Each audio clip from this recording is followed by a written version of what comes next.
Issue tayo, mga kapuso. Nakakatuwa naman na may ilang ahensya ng ating gobyerno ang patuloy tayong pinoproteksyonan. At sa kabila po ng tapos na dapat ang mga pogo last December pa, no, ng nakaraang taon. Mayroong mga guerrilla operation. Meron pa rin at ito sa isang hotel pa ha. Sa basement. Sa basement ng isang hotel. Alamin natin kung mananagot ba yung may-ari nung ano na yun. Yung hot-hot na yan. Sa linya na. Andyan na, Miko. Tinatawagan pa natin. Oo, tsaka hindi Chinese Magpakwento ito tayo. Hindi, Koreano to. Koreano naman. Tsaka may nakitang gadget po, yung OTP. Oh, yung pagpapadala daw ng OTP. Alam mo yun, di ba pag nakakakuha makapasok tayo? ka. Oo. Oo. May ganun sila ha. Kasi yung mga yung mga e-payment natin, mga e-wallet natin, bago ka makarating diyan, minsan may pinapadala kang OTP na ikaw yung may-ari ng account na yon, di ba? Etong mga to, may gadget po silang nakuha ang PAOK na pang OTP para mabuksan nila yung mga e-wallet, makapasok sila doon. So pang-scam ba ito? Ayan, gusto natin malaman. Ang sabi, nung ilang mga in-interview, bagamat dinideny ng mga Koreano, yung mga Pilipinong na-interview, sinasabi, Kati, ito'y online gaming. So, nung tinignan nung kasamang Koreano ng PAOK, sinilip nila yung computer eh. May mga nakitang mga online gaming. Ayan. Pero sabi ng Koreano, I don't know. 9:18, nasa linya na natin. Yun ang sabi Koreano yun. Koreano. Yusek Okay. Gilbert Cruz, Executive Director, Presidential Anti-Organized Crime Commission or PAOK. Yusek Cruz, Igan at Kati, magandang umaga, sir. Good morning. Hi, good morning, Sir Regan at Ma'am Cathy. Opo. Magandang umaga po sa inyo. Una ho, congratulations ulit sa walang sawan yung pag-raid no, sa mga illegal na yan. At sa kabila pala na ban na last year pa ng Desyembre, katapusan, may sumusubok pa palang iba at dinidinay silang pogo. Sabi, online gambling. Yusek, ano ba nakalap yung impormasyon dito para naman maging babala sa ating mga publiko na wag pumasok pag may nag-text sa kanila Hello? Wag maingganyo, Yusek. Opo, yun nga po, online gambling nga ho ang ginagawa nila. And ang nakita po natin, may mga camera nga ho silang ginagamit doon, na ginagamit lang ho talaga yan. Pag nag-online transaction ka. And then may mga nakita rin ho natin na on the spot, nung ni-raid po natin, nakita po natin sa mga monitors yung mga banking transactions nila. Tapos nandun din po yung kung ano pong ginagawa nung bawat isa na nandun. Kasi may mga Pilipinos na ron, Igan, na sila po yung nangangasiwa doon po sa mga transaction na ginagawa doon sa sports betting na nangyayari doon po sa site na yon na hinuli natin. Opo. Pero sino ang nila? Consumer o kaya Mga parokyano customer. dito? Oo. Ang mga Koreano yung tinatarget nila dito. Oo. Yung mga nagpapatakbo kasi nito, yung 6 nga pong nahuli natin na foreign nationals, mga Koreans po yon. So, ang tinatarget talaga nila, yung Korea po, na mga players, mga Korean. Bawal ho ba sa Korea yung gambling? Ganon din kahigpit? Mahigpit po sa kanila eh. Kaya nga ho, dito ho sa atin sila na nakakita ng playground na makapag-operate ng ganyan at makapag-engganyo ng mga Koreans na mag-online gaming na lang. Siguro isip nila, Chinese lang pinagbawal. Baka pwede tayong Koreano. Oo, Yusek, parang marami ba na iba pang mga nationality? Kasi ang alam natin, pag Pogo, mga Chinese eh. Oo. Marami po, Ma'am Kat. May mga Vietnamese po, may Malaysians, may mga Indonesians. Okay.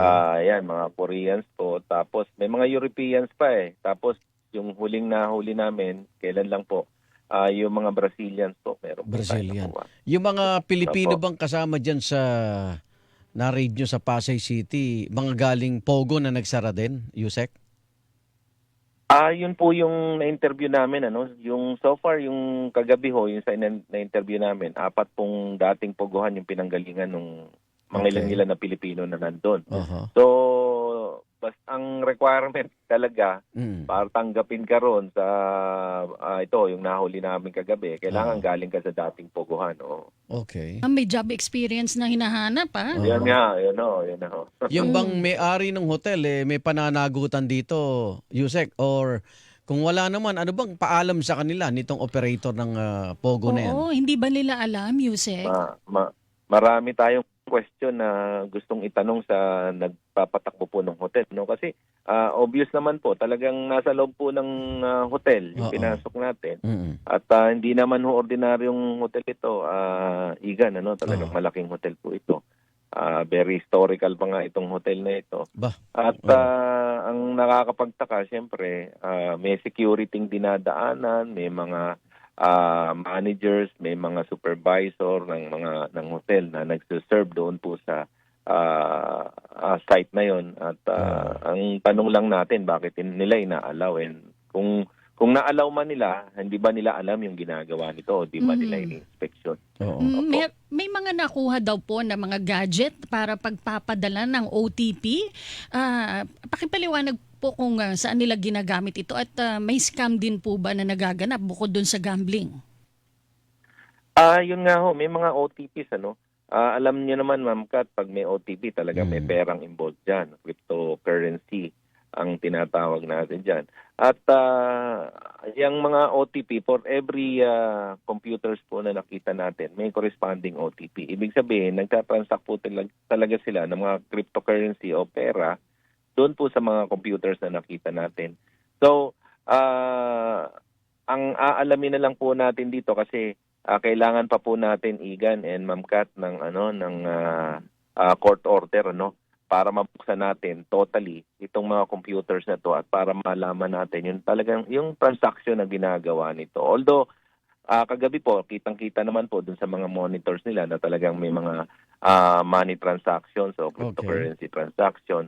But para makuha ho natin yung buong storya, Igan, kailangan po natin ng warrant to examine computer data at kinukuha po ito sa korte para makuha po natin yung buong story. Okay, so may mga natitira pa po talaga na mga operasyon ng Pogo sa ating bansa. Base po sa inyong mga monitoring, mga pag-aaral, marami-rami pa po ba, Yusek? Ang tinitignan po natin dito, Ma'am Kat, mga 100 mahigit pa po ito eh. So, yung sinasabi nating mga small scale Pogo operations na nagtatago po in plain sight, like yung mga hotels, yung mga resorts. Yan po yung mga nahuli natin ngayon, Igan, sa mga resorts, sa mga hotels, sa mga condominiums, kung saan marami ka rin makikita mga foreigners sa paligid. So, pag sinabi nating in plain sight sila nagtatago, na hindi mo isipin na mga magpupugo yan dahil siyempre po sa resort, marami ka makikita mga foreigners doon. Opo. Kaya isipin mo lang mga turista lang sila. Pero actually, mga players po sila ng Pogo. Ito ba'y malaki ba kita? May nakita kayong mga pera? Diyan po, sa ngayon ho, may nakita tayong vault but di pa po rin natin pwedeng buksan basta yun. Opo. Yun nga ho, alam mo, nakakapagtaka rito, Igan, pinagbawal na natin ito and yet tuloy-tuloy pa rin, nilalaban pa rin nila. Ibig sabihin, talagang malaki yung kitaan dito. Kaya nilalaban na nila na mahuli sila, di ba? So, kahit pala sa labas yung kanilang ikangay nabibiktima, sa labas ng Pilipinas, basta yung pinagbawal na sila, yung operasyon nandito. hindi pa rin tayo pwedeng gawing parang sentro nung kanilang laro, ano? Yun kasi yung nangyayari, yung sentro, marami na kasing mga law enforcement agencies, counterparts natin sa ibang bansa, Igan, na pumupunta sa atin at kasi nga yung mga naloloko sa kanilang bansa, na-trace nila na nanggagaling dito sa atin. So hindi lang 3 bansa po yung nagpunta sa atin para makipag-coordinate, mga marami-rami na rin po. Recently ito pong Australia, na talagang gumawa pa po sila ng warning dahil nabigyan natin sila, Igan, ng magandang impormasyon na 5,000 Australians yung na-prevent nila na maloko dahil sa impormasyon na binigay natin. At na-trace nila kasi na nanggagaling sa atin, Igan, yung panloloko. Yes. Kaya hindi ko malaman kung dapat tayong matuwa dahil parang bilib sila sa ginagawa natin o dapat tayong malungkot dahil sa atin ang gagaling yung mga panloloko. Pero unlike dati, kahit pa paano may nakukuha ang pera gobyerno, dito sa mga after nung ban, wala naman babayaran sila sa atin di ba? Talagang... Opo, wala na. Mga na to, Igan, mga mga kolorum, mga Oo nga. guerrilla operation na to, na wala nang binabayaran itong mga to. Yusek, yung 100, di ba nabanggit mo may mga 100 mahigit na operations. Ito ay sa buong bansa o dito lang sa Metro Manila karamihan Sa nakasentro? Luzon. Although karamihan dito sa Metro Manila, but meron din po dyan sa party po ng North ng Luzon, sa South ng Luzon. Even sa Visayas, meron po tayong namumonitor. So may mga, naku baka mag-ingat na. Magsara na lang iba kasi hindi nyo tatantanan to. May mga susunod pa kayong i-raid. Kumbaga, buong-buo na ba yung Pebrero nyo? Bising-busy ba kayo, Yusek? Polybok na eh. Polybok na. Ay, naku, huwag na kayo magtangka. Dapat talaga no? Hindi na magtuloy-tuloy ito. Ang hirap naman ng Apo, sitwasyon. Oo. Nasaan na po yung mga nahuli nyo na nandito pa sa Pilipinas? May kasama at silang nakadetain? immigration So, Oo. pa-deport na yun. Apo, nandito, sa ngayon nakakulong na sila dito sa temporary detention facility natin sa Pasay. At marami-rami na rin po yung nakakulong doon. Sa kulang-kulang 800 na po. Oo. Kaya marami pa rin tayong pinapakain doon. Teka, follow-up ko lang yung mga nauna nating raid. Sabi mo, nakakaawa yung mga batang naiwan o mga tatay na Oo. Chinese. Ano na nangyari, Yusek? Nakasama na ba sila sa China o narito? Nandito pa po. Dito pa rin? Igan. Mga ilan ba yun? 8? Yes, 8 ba yun? 10? nasa 23 na po yung 23. yung Mga Dami. anak? Opo. Wow. Opo, marami na po. Meron pa pong mga nagdadalang tao. Opo. Ano po ang plano doon ng gobyerno? Reunification ba? Ano po ang magiging susunod na hakbang? O abonado pa rin kayo sa gatas o ano? Hindi, yun ang sabi ni Yusek eh. Oo. Ganun na nga, Igan, But yung DSWD, natutuwa naman po kami dahil talagang Tumutulong. nag-onboard na po sila, tumutulong na po sila sa pangangalaga dito po sa ating mga Pogo babies po. Ayan. Pogo Congratulations babies. ulit sa PAOK, Yusek. At mukhang regular ka namin makakapanayam sa sunod-sunod na raid na yan. Thank So, you, Yusek. ikaw, ingat ka. Apo. Ingat ka. Yes, thank you, Sir Igan and Ma'am Kat. Yusek Gilbert Cruz, Executive Director, Presidential Anti-Organized Crime Commission or PAOK. Kinikilingan, walang pinoprotektahan.